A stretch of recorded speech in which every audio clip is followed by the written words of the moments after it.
Good day everyone. So, ito po ay magre-review na naman tayo about laws of exponent. Pero, magpo-focus muna tayo sa isang rule which is the product rule.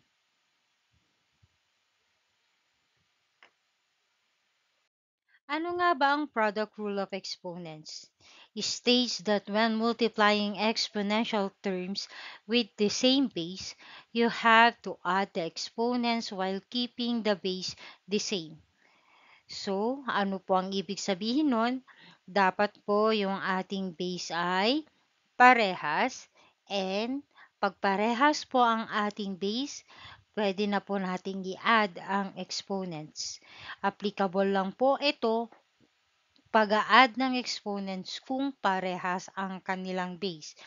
So, mathematically, this is represented as a raised to m times a raised to n is equal to a raised to m plus n.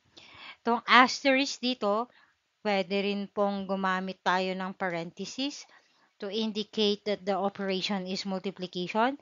Pwede rin pong dot and yung mga symbol na ginagamit natin for multiplication. Pero hindi na po natin ginagamit kasi yung X na symbol dito para hindi po tayo masyadong malito. Okay, so atin na pong i-apply ang ating natutunan tungkol sa product rule of exponent.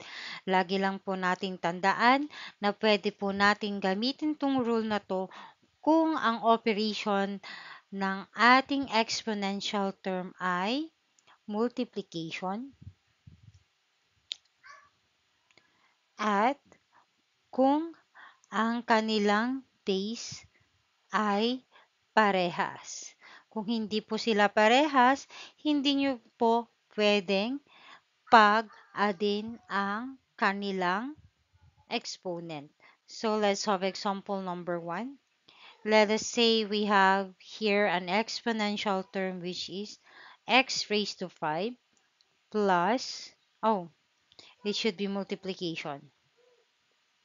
Yun yung po yung sinasabi ko na tignan po natin yung operation, hindi lang po basta-basta add ng add. So, x raised to 5 times x raised to 3. So, kung makikita nyo po dito, ang kanilang operation ay multiplication and ang kanilang base ay x. So, kokopyahin lang po natin ang kanilang base at i-add po natin ang kanilang exponent which is 5 plus 3. So, we have here is x raised to 8. Next example is, meron tayong 2 raised to 2 times 2 raised to 3. So, parehas po ang kanilang base which is 2 and 2. And, kokopyahin lang po natin ang kanilang base.